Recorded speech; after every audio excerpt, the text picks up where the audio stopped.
Everybody loves an underdog, someone who goes from rags to riches and achieves the American dream.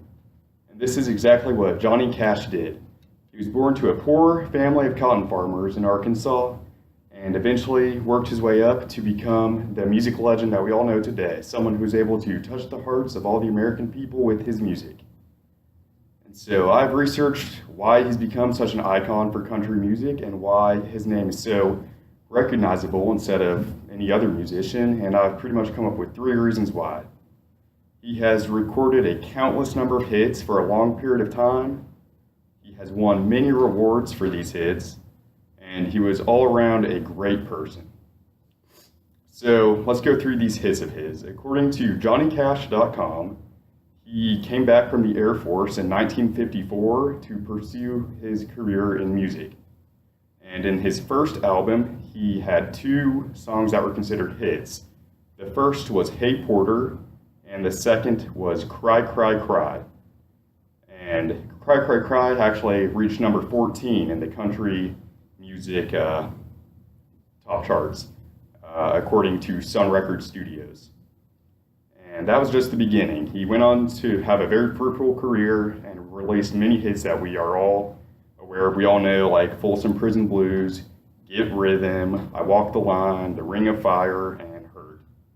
And so for these hits, he received numerous rewards. The first of which, he was the youngest person in country music history to be inducted into the Country Music Hall of Fame.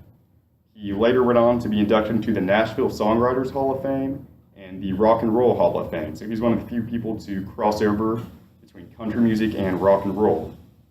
And then he also received Album of the Year 3 different times for his albums At Folsom Prison, At San Quentin, and The Man Comes Around. And he won the Single of the Year twice for his hit songs A Boy Named Sue and Hurt. And he won Male Vocalist of the Year one time. He won Video of the Year with his video of Hurt. And he won 17 Grammys in his career. So he obviously won very many rewards and had a very fruitful career. And so, I mean, how's he different from all the other musicians that have had all these rewards and all these hits? It's because he is a great person. He is truly the person he presented himself to be on stage. According to biography.com, he really looked out for the little guy, and he knew how to connect with them very well. For example, the prisoners at Folsom Prison.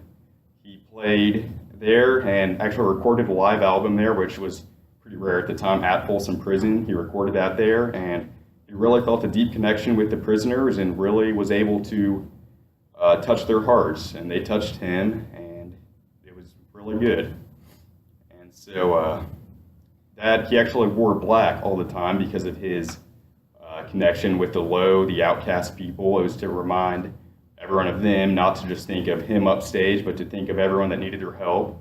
And so that's how he won the nickname the Man in Black, because he always wore black.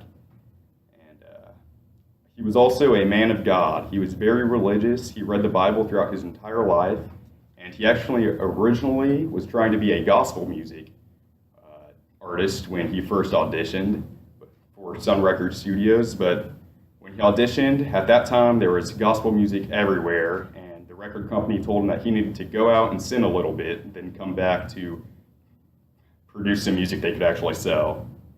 So later, when he was more successful and had a little more music through him, he kind of went back to gospel with some of his later works like God's Gonna Cut You Down and The Man Comes Around, and that. And so he was also a great father of 7 children and just all around a great person.